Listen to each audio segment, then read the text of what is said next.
Eu mando um áudio. Eu falo assim, ó, meu tio falou que pegou a mpox do banheiro. Aí ele fala assim, olha, eu entendo que você está preocupado com seu tio, mas é improvável que ele tenha pego a mpox do banheiro. Então funciona com áudio, com imagens, com textos, e ele consegue dizer rapidamente se aquilo é uma fake news ou não. Inclusive, a gente testou para mpox, para dengue, para covid e para influenza, e ele funciona até para fake news que a gente nem treinou, ele consegue reconhecer que aquilo é uma fake news. Então podem tomar leite com manga. Por que a gente não entregou isso ainda para o governo? Porque se a gente entregar do jeito que está, a gente vai cometer o mesmo erro que a gente cometeu durante a pandemia, que é você responder com fatos a uma desinformação de alguém que está acreditando por emoção. Então, o desafio agora é a gente tentar fazer uma IA que seja empática, ou seja, que ela consiga entender por que a pessoa acredita naquilo e aí concordar e desconstruindo aos poucos, ao invés de na lata já falar assim, ó, não, você está errado, aqui está o paper que mostra que está errado. Então, esse que é o desafio, para a gente tentar fazer uma IA que seja mais paciente com as pessoas que acreditam em fake news. A gente tem um monte de projetos de epidemiologia digital, mas eu acho que eu só vou mostrar que é o MedBlast. Então, o MedBlast ele foi inspirado no DataSUS, que o SUS obviamente é maravilhoso. Aqui eu plotei 40 e poucas mil UBS, e ele atende mais de 100 milhões de brasileiros, só que um dos problemas é que ele tem mais de 200 bancos de dados diferentes. Então, você tem uma base para dengue, uma base para malária, uma base para HIV, e elas se conversam. E aí a gente juntou só essas duas bases aqui, de malária e HIV, e a gente conseguiu ver que as pessoas que tinham HIV tinham mais chance de adquirir malária.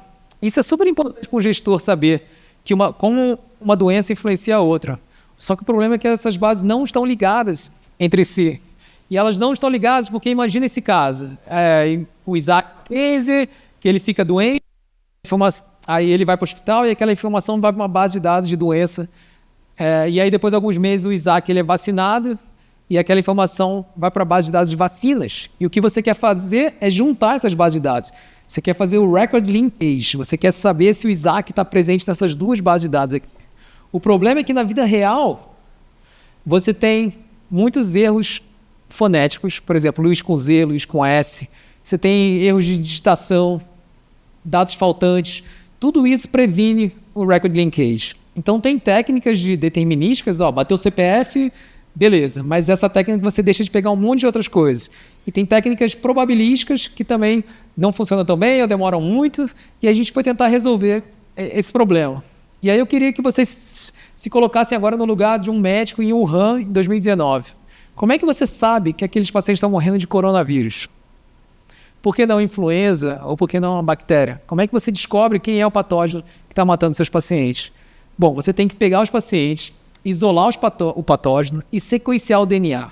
E aí, com essa sequência de DNA, você compara com bilhões de outras sequências que vai te dizer que aquela sua sequência ela é parecida, mas não idêntica, com a sequência do SARS-CoV-1, que é um coronavírus.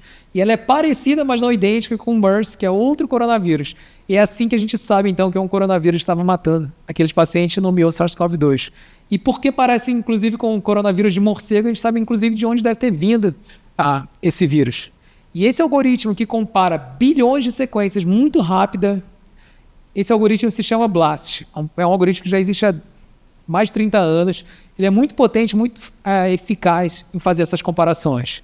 Então, qual que foi a nossa ideia? A nossa ideia foi pegar agora os dados pessoais, nome, data de nascimento, nome da mãe, transformar em DNA, e aí a gente usa o BLAST para dizer que é o Isaac que está nas duas bases de dados. Então, a gente não teve que reinventar a parte mais importante, que era o linkage em si. A única coisa que a gente teve que fazer era criar essa conversão de nomes em DNA. E aí a gente fez, então, uma ferramenta que conseguia não só integrar a base de dados, mas também remover deduplicação. Então, por exemplo, eu tenho 4 números SUS porque eu esqueci o número e criava um outro. E todas as bases grandes administrativas têm esse problema de redundância. Então, você consegue integrar bases, você consegue limpar uma base, e você consegue também, via API, manter essa base limpa. Então, o cara lá na ponta, quando está digitando o nome errado, em menos de meio segundo já consegue dizer qual é o nome certo, usando a tecnologia de DNA.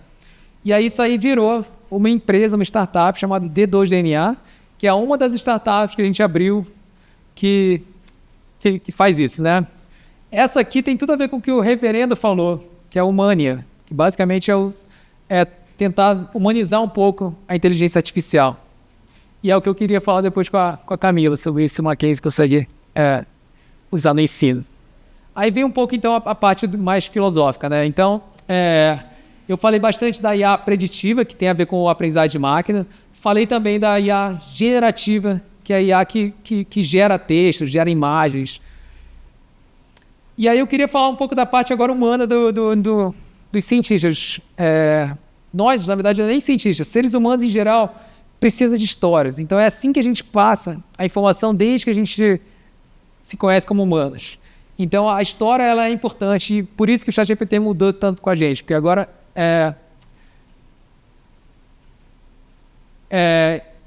como a gente se comunica não só na vida real, mas também como ciência. Então o Richard Feynman já falava que nós, cientistas, somos contadores de história. E aí isso vai ser muito importante para uma universidade que gera pesquisa ou que precisa de ensino, porque a IA ela vai poder ser usada tanto como um tutor. Então a primeira fase da IA, que era o ChatGPT que a gente conhecia, era basicamente você interagir com o chatbot, né? que ele ia conversando com você. Aí depois surgiu a era dos agentes. Então agora tem uma IAs diferentes que podem ser a IA escritora, a IA revisora, a IA editora, e aí elas vão conversando entre elas e você fica meio que supervisionando isso. E agora existem IAs que fazem o trabalho para você. Então, o MCPs, por exemplo, é uma IA que consegue interagir com o seu computador, abre o arquivo, abre o programa, copia e cola no outro programa, e faz toda essa tarefa. Então, imagina o quanto do seu trabalho você faz no computador. E essa parte é uma parte que vai ser em breve ser possível de ser automatizada. Então, a gente tem que discutir como é que vai ser o futuro do trabalho e do ensino, porque essa parte de clicar ali, abrir aqui, vai ser possível fazer através de uma IA. E aí, se a gente pensar agora no conhecimento humano ao longo do tempo, e a gente foi imaginar desde a invenção da roda, do fogo, ao longo dos 100 e poucos mil anos de humanidade, a gente vai ver que o nosso conhecimento ele cresceu de forma exponencial. E o problema é que nós, seres humanos, somos pensadores lineares. Se você é um camponês da Idade Média, você consegue predizer o que vai acontecer 5 gerações para frente, porque o mundo mudava muito pouco. A gente estava num momento ainda linear. Só que hoje, que a gente está num momento exponencial, é muito difícil você predizer o que vai acontecer no futuro. Então, um dos exemplos disso é o próprio projeto Genoma Humana, que foi a razão de eu ter virado cientista. O projeto Genoma Humana é um projeto que durou 14 anos e 2,7 bilhões de dólares, e na primeira metade do projeto, só 1% do genoma tinha sido sequenciado. E aí as pessoas falaram, pô, tô investindo 2,7 bilhões de dólares aqui, e na primeira metade, só 1%, então você não vai conseguir terminar. E aí na segunda metade, 99% do genoma foi sequenciado. Então isso é ser exponencial. É você não enxergar que o negócio vai ser possível, e é possível. Então tem um caso muito legal, uma analogia muito legal de um pesquisador americano, que ele fala assim, imagina que tem um tubo de ensaio e os seres humanos são bactérias. Então você coloca uma bactéria lá nesse tubo de ensaio e aí ela duplica num certo número de tempo. Então na primeira vez, no primeiro minuto você tem uma, no segundo minuto você tem 2, no terceiro minuto você tem 4 e assim por diante. Agora você imagina que com 60 minutos o tubo está cheio. Com quantos minutos o tubo estava metade cheio? 59 minutos, porque em 1 minuto ele dobra. Com 58 minutos, então ele está 25% do tubo cheio. Com 55 minutos, ele só está 3% cheio. E aí imagina com 3% as bactérias já falam assim, cara, uma das bactérias fala assim, acho que a gente está crescendo demais. Aí eles vão falar, que isso, cara, você está maluco, cara? A gente está aqui há 55 minutos e ainda tem 97% do tubo cheio. E eles estavam 5 minutos do tubo está cheio. Agora imagina com 59 minutos os caras falam, nossa, o cara estava certo. A gente está crescendo muito rápido.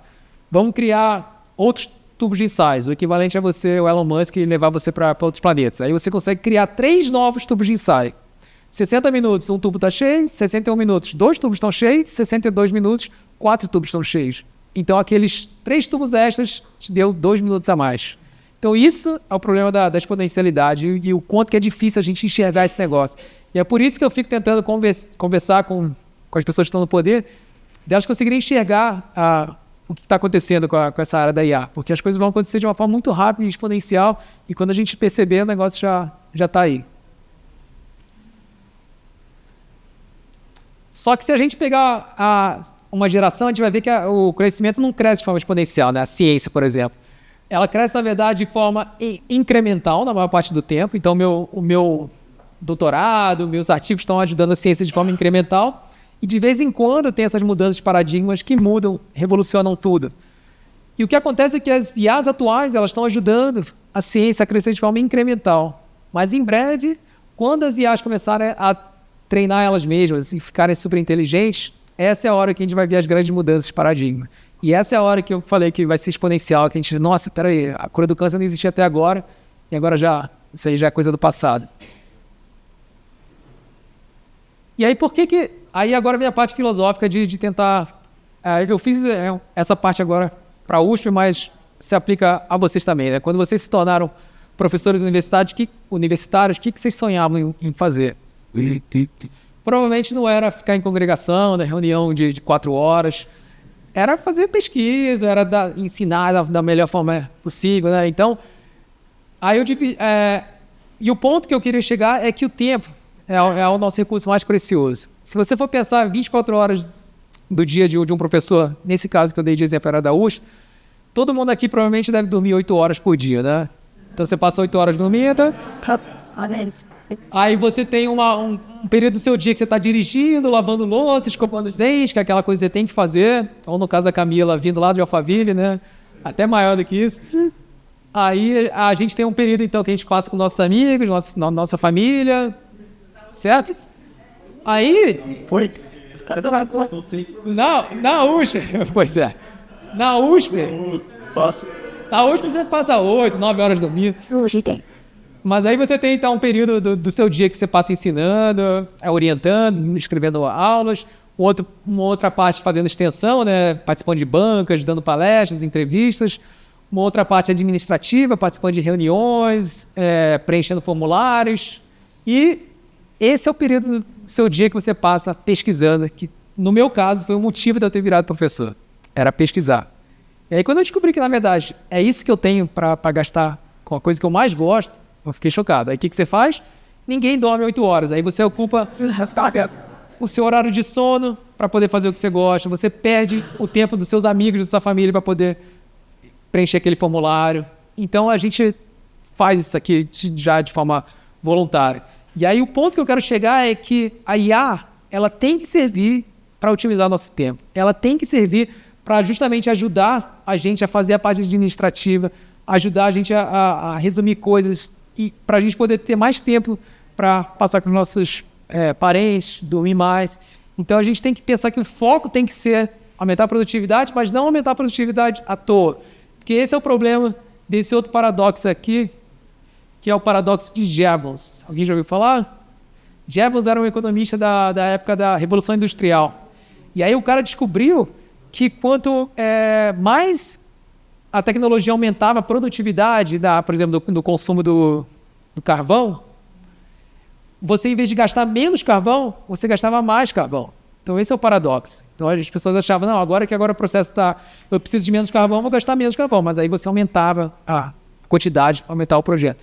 Então, era o equivalente à reunião de Zoom, lembra? Quando surgiu o Zoom, eu falei, que maravilha, não vou precisar agora gastar 1 hora para ir para o lugar, esperar 15 minutos as pessoas chegarem, aí ele faz a reunião, depois eu volto por 1 hora para casa. Eu vou pegar essas 2 horas e 15 minutos e vou poder fazer o que eu quiser. Aí o que você faz? Você coloca uma reunião de Zoom atrás da outra, né? Então, aí esse é o paradoxo de Jevons. Aquilo que era para melhorar o seu tempo, você, na verdade, agora aumenta a sua produtividade, aumenta o seu estresse, aumenta a sua demanda. E aí, se a IA servir para isso, vai ser pior. Porque se a gente fizer um IA que ajuda a gente a aumentar a produtividade, a gente aumenta a nossa estresse, então não vai servir para nada. E aí, outra coisa que eu também quero descobrir é que aqueles 15 minutinhos que você está, na verdade, conversando com a pessoa antes da reunião, sabendo quem é a pessoa, que ela veio de Birigui, é mais importante do que a reunião em si, porque essa conexão que você faz na reunião é o que conta, na verdade. A decisão ali é uma coisa que talvez nem fosse tão necessária. Então, talvez a gente volte a essa parte mais humana de tentar saber mais quem é a pessoa que está por trás. E o outro ponto é esse crise de atenção que a gente está vivendo já há bastante tempo, né? Então, não é de agora, mas a gente saiu de uma economia da informação, que o objetivo era você gerar informação, gera dado, para uma economia da atenção, agora que a nossa atenção é finita e aí as distrações são infinitas, você tem que saber qual é a palestra que você vai assistir, qual é a aula que você vai dar, qual é o filme que você vai assistir. E aí agora entrou na era da IA, que vai te dizer qual é, provavelmente, a pessoa que você deve dar like no Tinder, qual é o filme que você vai assistir, para justamente te guiar nisso aí. E isso é extremamente preocupante. Isso aqui eu coloquei de propósito, porque em breve vai sair um joguinho, um robozinho que interage com seu filho de uma forma que nenhum outro amiguinho da escola vai conseguir interagir. Então, uma IA que é fofinha, que fala exatamente o que seu filho quer ouvir, não pede brinquedo emprestado. Cara, como é que você vai competir com um bichinho desse, né? Só que em troca, você vai dar toda a informação para aquela empresa. E isso, obviamente, se aplica para humanos também. Então, a mesma coisa acontece com a medicina. Então, na medicina, a gente saiu de uma economia da informação onde as pessoas googavam os sintomas. Vamos ver o que eu tenho no Google. Aí depois aí as pessoas começaram a procurar no Instagram o influenciador que podia resolver o problema de saúde dela. Aí hoje a IA consegue ligar para você falando como se fosse uma enfermeira e você nem sabe que você está falando com uma IA. Você está, na verdade, conversando com uma inteligência artificial e não uma enfermeira. E aí quando eles fizeram nessa empresa a pergunta se você preferia falar com uma pessoa, uma enfermeira de verdade, ou com a IA, eles escolhiam a IA, sem saber, obviamente, que era a IA. Yeah. E aí a gente está vivendo também essa crise de autenticidade. Você já não sabe mais se aquele... Na verdade, agora até o parabéns do WhatsApp, você não sabe se foi um IA que escreveu para você ou se foi seu amigo mesmo que escreveu aquilo lá, né? Olha só que loucura, cara. A gente nem isso a gente vai ter mais a autenticidade. E aí isso vai ser um problema se os incentivos forem errados. Eu acho que essa é a parte que os tomadores de decisões podem ajudar. Então esse aqui é um amigo daquele Warren Buffett, sabe? O maior investidor do mundo. Ele fala assim, se você me mostrar os incentivos, eu vou te falar qual é o desfecho. Que basicamente é isso. Se o incentivo for publicar mais, as pessoas vão gerar artigos lixo só para poder publicar. Então a gente tem que pensar quais vão ser os incentivos na era da IA, porque senão a gente vai ter um desfecho totalmente favorável. Então a gente vai ter que ir para esse lado do incentivo e não por parte da produtividade. E aí na parte da biomedicina vai mudar tudo, né? E aí o que vai sobrar para a gente, pelo menos na área da biomedicina, é o que vai motivar a gente a fazer ciência. O Richard Feynman tem uma frase que é linda, que ele fala assim, tá vendo aquele passarinho ali? Ele se chama sabiá laranjeira. E em alemão ele se chama Hasenfalter. Em chinês ele se chama Xunling. E aí você pode saber o nome desse passarinho em todas as línguas e você vai saber nada sobre o passarinho. Você vai continuar sem saber nada do passarinho. Então, basicamente, o que ele quer dizer é que conhecimento não é a mesma coisa que entendimento. Então, você ter lá no ChatGPT toda a informação que você precisa não te faz um entendedor daquele assunto. Então, a gente tem que conseguir distinguir isso para os alunos do que é realmente entender e o que é você dar o conhecimento no ChatGPT. E eu não sei se vocês lembram desse dia de 1997, quando o Kasparov perdeu do Deep Blue. Eu lembro que eu falei assim, caraca, nossa, agora ninguém mais vai jogar xadrez. Só que hoje, pessoal, a gente joga mais xadrez do que jogava antes, vocês concordam? Ou seja, ninguém joga xadrez hoje em dia porque acha que vai ganhar da máquina. A gente joga xadrez porque a gente gosta. Não é? Então, a gente, na verdade, os enxadristas até usam a inteligência artificial para treinar, mas a gente continua fazendo porque a gente gosta. Imagina que mundo chato seria 2 robôs jogando xadrez, e aí ele fala assim, olha, cheque e mate em 146 movimentos, sem começar o jogo, porque ele já calculou tudo já, e o cara fala, não, você venceu de novo.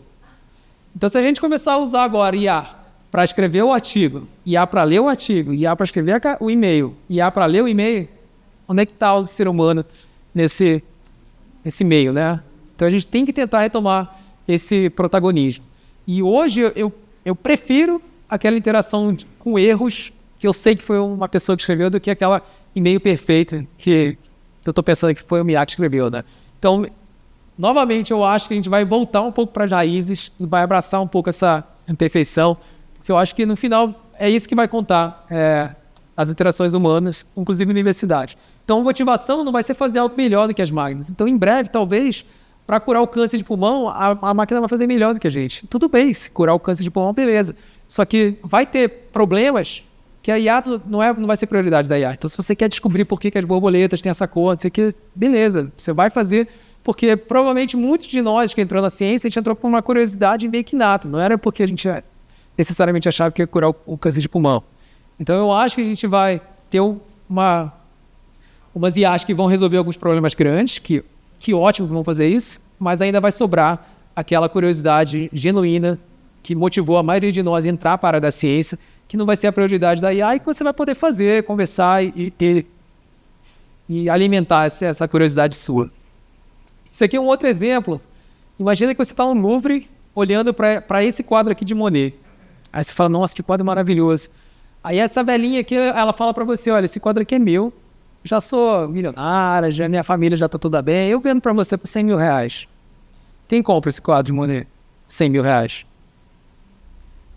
Não, mesmo que você não tenha o dinheiro na hora, você dá um jeito, né? Você concorda? Vocês comprariam? Então tá bom. Agora imagina que eu venho aqui para vocês, eu trago aqui um poxa desse tamanho, gigante, e eu falo assim, olha, esse quadro aqui foi pintado exatamente no mesmo estilo de Monet, e eu te vendo por 100 reais, mas foi feito por milhar. Quem compraria? Ninguém, né? Só que agora eu vou falar a verdade. Esse quadro aqui foi feito por Monet e foi vendido por 70 milhões de dólares. E esse quadro que eu falei que era de Monet, na verdade, foi feito por milhar por 10 dólares. Vocês estão vendo? Então a beleza, ela não é objetiva. Então não é o quadro em si, você não consegue distinguir isso. Na verdade, você paga o valor que eu te falei, não é por causa do produto. Então o que a gente dá valor não é o produto final, é o processo. É você imaginar que aquilo foi pintado por um cara que inventou um movimento, que é o Monet. Então é isso que você vai dar valor. Então eu acho que vai ser a mesma coisa em breve. A gente não vai dar valor para aquele texto muito bem escrito, a gente vai dar valor para aquele cara que escreveu aquele texto. Então eu espero que a gente retome nessa parte de dar valor ao processo do aprendizado e não ao produto em si. E aí vai ter um pouquinho também da ferida do nosso ego, né? Então a ciência várias vezes feriu o nosso ego. Acho que o reverendo já foi embora, eu posso falar, né? Então, teve uma ferida no nosso ego quando Copérnico mostrou que a gente não era o centro do universo. Aí depois Darwin mostrou que a gente não descendia direto de Deus. E a IA vai mostrar que a gente não é tão inteligente e relevante assim. Então, a gente vai ter que lidar com isso aí. Mas isso, obviamente, vai dar um problema para a nossa saúde mental, né? Porque muitos de nós depositamos nossa felicidade num propósito que é ser útil para a sociedade. Agora, se a IA fizer um negócio melhor que você e você for desnecessário, como é que você vai lidar com isso, né? Mas se você for pensar bem, pessoal, nas 150 mil anos de humanidade, esse propósito de trabalho é a menor fração da nossa humanidade. Por muito mais tempo, a gente ia lá, colhia o que tinha que colher, plantava o que tinha que plantar e ficava o resto do dia interagindo entre a gente, feliz. A gente não tinha essa necessidade de que o nosso trabalho fosse a fonte de felicidade. Então, novamente, espero que a gente consiga voltar um pouco para a raiz e dar valor a outras coisas que não sejam necessariamente o trabalho. E aí vem um pouco da fase do luto que a gente se encontra, né? Então eu queria saber de vocês qual é a fase do luto em relação ao IA que vocês se encontram. Se vocês estão na fase da negação, achando, não, IA é modinha, isso aí vai passar rápido. Ou se vocês estão na fase da ira, né? Putz, logo agora que eu vou ter minha promoção, negócio... Ou na barganha, não, espera sair um pouquinho o ChatGPT 6 antes de eu fazer esse negócio. Da depressão, que eu devia ter aprendido Python, ou aceitação. Pensei, vou pra praia e vou curtir a minha vida. Vai, vamos lá, pessoal. Quem tá na fase da aceitação aqui? Uma só pessoa? Quem tá na fase da depressão? Então vocês estão na fase anterior, da barganha ainda? Eu estou entre a depressão e a aceitação. Tem momentos que eu fico super feliz, entusiasmado. Nossa, a gente vai curar o cura do câncer.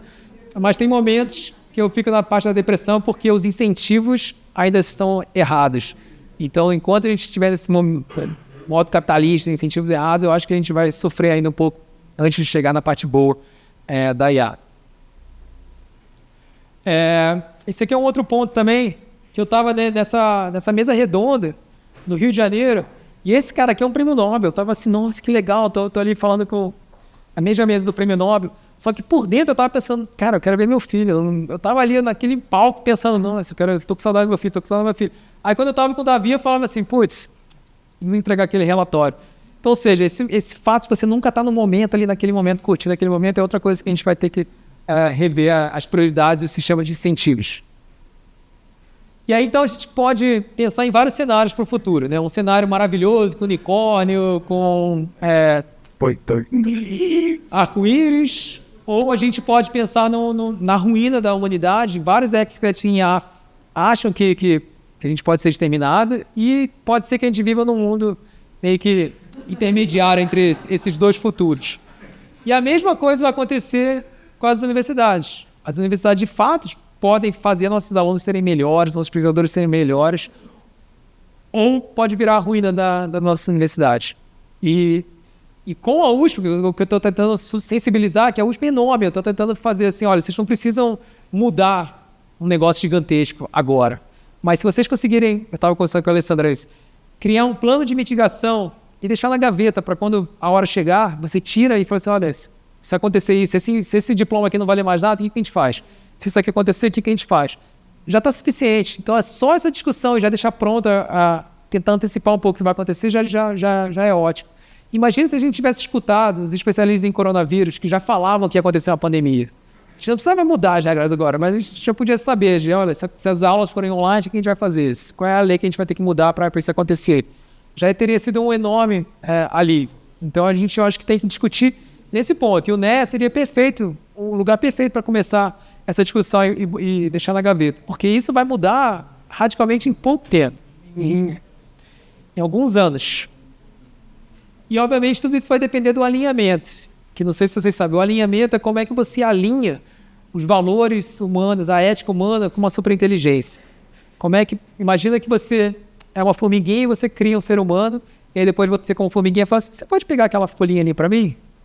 Tipo, para que o ser humano vai fazer isso para a formiguinha? Não é que o ser humano quer pisar na formiguinha, mas não vai ser o interesse dele em ajudar aquela formiguinha. Então parece que é algo simples, programável, que você pode só botar lá no computador e o negócio funcionar, mas não é tão simples. E esse que é o grande medo. Como é que a gente vai aumentando essa progressão, essa evolução da inteligência sem ter um controle sobre isso? E, novamente, se os incentivos forem, vamos fazer logo a melhor IA possível, porque senão a China vai fazer, a gente vai perder esse alinhamento. Então essa é a parte quando eu entro na depressão. E o fato é que na parte da ciência, todo cientista vai precisar saber um pouco de ciência de dados, mas não necessariamente vai precisar saber de programação. Porque programação é uma linguagem, como o alemão do Tupi-Guarani é uma linguagem. Do mesmo jeito que você consegue pegar uma IA e traduzir do sânscrito para o português, você pode pegar uma IA e traduzir do português para Python ou português para R. Então isso a gente já está fazendo no laboratório, que é você permitir com que pessoas que tenham as perguntas certas consigam fazer pesquisa sem precisar, na verdade, de da programação. E aí, a mensagem final é a gente vamos tentar retomar nosso sonho, quando a gente entrou como docente, como é que a IA pode ajudar nesse processo, né? E aí eu deixo vocês com essa frase do ChatGPT, que é maravilhosa, que a preguiça é a mãe do progresso, se o homem não tivesse preguiça de caminhar, não teria inventado a roda. Na verdade, não foi o ChatGPT que fez, não, pessoal. Foi o Mário Quintana, tá? Foi um humano que fez e ainda bem que foi ele. E é isso, pessoal. Obrigado. Eu espero que a gente possa discutir aqui um pouquinho sobre isso aí.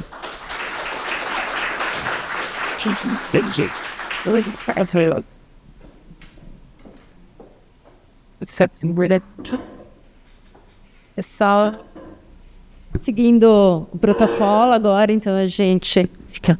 Obrigada pela presença, nossos pró-reitores. Então a gente tem alguns minutos para as perguntas, para diálogos. Então, por favor, quem tiver alguma consideração, alguma pergunta, a gente agradece demais. Excelente palestra, né, professora? Obrigada. A gente já estava ali, né, professora Nakamura, pensando em algumas coisas. Então, gente, se alguém tiver alguma dúvida, pergunta, comentário... Professor Nakamura, por favor. Acho que tem um microfone aí. Martin. Deixa eu pegar. Alô? Professor Helder, em primeiro lugar, muito obrigado aí pela excelente palestra. Ainda bem que nós gravamos, né, para poder assistir muitas outras vezes. Eu vou aproveitar aqui a sua presença, eu vou fazer duas perguntas não relacionadas, né, mas enfim. A primeira é o seguinte, eu não sou da área de saúde, né? Eu tenho curiosidade de saber qual que é a posição dos pesquisadores de saúde do Brasil em relação ao resto do mundo, né? Nós estamos bem posicionados, mal posicionados, e se estamos mal, o que está faltando, né? E a outra pergunta é, nesse mundo da IA, como é que deve ocorrer a evolução das pesquisas, né, e das soluções do ponto de vista de prevenção da saúde? Bom, na parte da área da pesquisa da saúde, eu diria, se você considerar o mundo inteiro, o Brasil está bem, porque ele vai estar ali entre os top países, mas se você for ver em termos de citações, número de publicações, é aquele gráfico exponencial que a distância da gente para o primeiro colocado é enorme, só que a gente, em relação ao resto do mundo, é relativamente boa, né? E dentro da São Paulo seria como se fosse um país à parte, que, de fato, a gente tem pesquisa muito boa sendo feita aqui. Da parte da IA, qual era a pergunta mesmo sobre... doenças. Então, eu não falei de um projeto que a gente tem que na verdade é assustador. Tá gravando, né? Vai ficar no YouTube ou não? É privado. É privado? Ah, tá. Então esse projeto aqui vai ser... É uma coisa que talvez vocês não conheçam, mas vai ser carne de vaca em breve.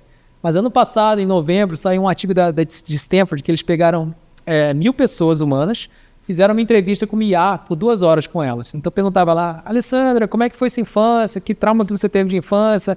O que você vê sobre o aborto? Então você começa a descobrir a parte ideológica da pessoa, visão de mundo, empatia, tudo sobre a pessoa. E aí a parte assustadora é que depois quando o pesquisador fazia uma pergunta para Alessandra digital ou para Alessandra real, era a mesma resposta. Você está entendendo a implicação disso? Então você cria um gêmeo digital que responde exatamente o que o ser humano real iria responder. E as Big Techs, por exemplo, o Google, ele sabe tudo sobre você. Sabe onde você andou, sabe quais são os seus e-mails, sabe o que você procura no Google. Eles já estão criando seres digitais. Então, antes de você agora ver um anúncio, em breve você já vai ter sido testado virtualmente por aquele anúncio. Então ele fala assim, olha, o Helder Digital, ele vai gostar mais desse anúncio ou desse aqui? É desse aqui. Então quando ele me mostrar, já vai ser aquela coisa super irresistível.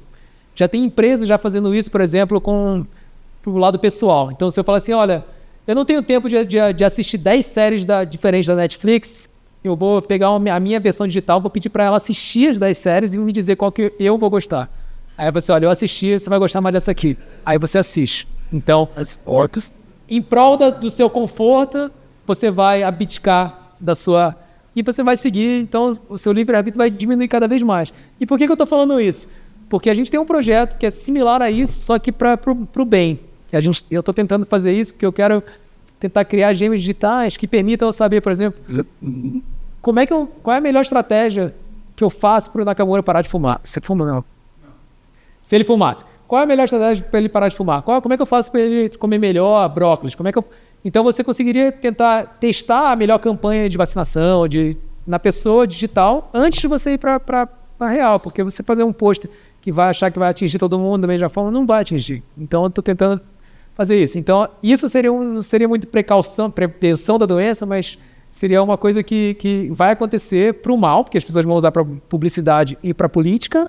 E eu estou tentando fazer isso para a área da saúde. Mas tem coisas super interessantes como essa, assim, né? Professor, agradeço e parabenizo também a excelente palestra. A gente tem discutido muito sobre a questão a gente fugir da escala humana, né? A produção e a preocupação nossa com o consumo de informação, a questão exponencial. Mas o ponto é o seguinte, ainda temos um paradigma de área industrial, medimos tudo por métricas e métricas e métricas, e eu queria que o senhor falasse um pouquinho mais sobre os incentivos estão errados. Bom, da parte industrial eu não posso falar porque eu não sou especialista, mas da parte, por exemplo, acadêmica, eu posso falar. Como você mede a qualidade de um cientista é baseado em número de artigos que ele publica, as revistas, né, citações, aquela coisa, as métricas que todo mundo reclama, né? E como é que você mede uma coisa que é subjetiva com coisas objetivas? Nenhuma métrica vai funcionar bem para isso. E... Por que eu estou falando isso?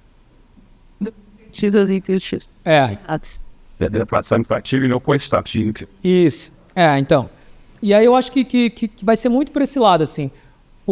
Tem um livro que é maravilhoso, chamado A Fórmula do Sucesso, The Formula, que basicamente o Barabás, ele pegou prêmio Nobel e foi tentar ver se numericamente você consegue predizer quem ia ganhar o prêmio Nobel. Então ele quer usar... Ele fez um livro, não aquela coisa de coach, você tem que acreditar em você, mas era uma coisa estatística para tentar medir sucesso. Que é mais ou menos isso da métrica. Qual é a métrica que funciona para sucesso, né? E aí foi muito interessante, porque na verdade ele expôs uma coisa que fica a mensagem é impossível você predizer quem vai ganhar o prêmio Nobel baseado em qualquer métrica. Tem muita coisa que é arbitrária. Eles pegaram, por exemplo, uma competição de vinho, a melhor competição de vinho da Califórnia. E eles pegaram os juízes de lá e pediam para eles avaliarem 3 vinhos diferentes. Então eles iam, tomavam o vinho, davam uma nota. Aí depois de 4 anos fazendo isso, eles falaram que eles estavam avaliando o mesmo vinho. Então imagina, o juiz ia lá, bebia o vinho, nota 7. Não, nota 9. Nota 10. É o mesmo vinho. Então ele expôs exatamente isso, que é impossível você distinguir um melhor vinho. E a mesma coisa eu acho com a ciência, assim, você consegue distinguir um vinho bom de um vinho ruim, mas depois de um certo limiar, não tem como você saber quem é o melhor. E a mesma coisa eu acho que vai se aplicar para isso. A gente consegue usar IA ou qualquer métrica para poder distinguir um bom cientista de um mau cientista, mas depois de um certo limiar, como é que você vai saber que esse cara publicou um paper a mais, um grant a mais? Tipo, não tem como saber. Então acho que a gente vai ter que voltar um pouco para esse mundo de métricas e tentar retomar um pouco mais da parte qualitativa, só que a IA poderia de fato ajudar. Já foi feito, por exemplo, já existem empresas de RH baseadas em IA que entrevistam, faz o screening lá das entrevistas com pessoas humanas, e eles perguntaram para os candidatos: você prefere ser entrevistado como IA ou um ser humano do RH? Eles preferem ser entrevistados como IA, porque eles acham que vai ter menos bias do que um ser humano, que vai julgar você pelo jeito de aparência.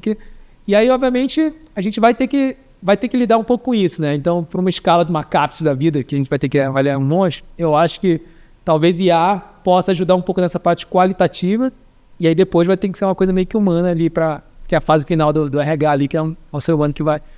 Então a gente vai ter que fazer um misto dos dois, mas a resposta que eu quero dar é que eu não acredito que vai ter uma métrica, pelo menos na qualidade acadêmica, única, que é um número que vai te dizer quem é o melhor ou quem é o pior. A gente vai ter que fazer um mix de limiar, objetivo, que aí pode usar números de publicação, essas coisas, mas depois a gente vai precisar ir para a parte qualitativa, né? E aí, nesse ponto, a IA pode ajudar a reduzir mais, e aí o ser humano vai lá e vê. Eu respondi? Não sei se eu respondi direito. Acho que sim, e em termos de universidade, o senhor acha das nossas métricas erradas? De universidades? Então, isso também é outra coisa, né? Tem um ranking, a última aparece ser onde, uma que aparece ali. E talvez o IA consiga justamente fazer uma avaliação mais... menos enviesada, digamos assim, né? Mesmo que ela não seja baseada em métricas, em números, até na parte da narrativa, da qualitativa, acho que ela pode ser feita. Eu tô doido para que a CAPES use isso no Sucupira. Não sei se você já tem que preencher esse negócio, né?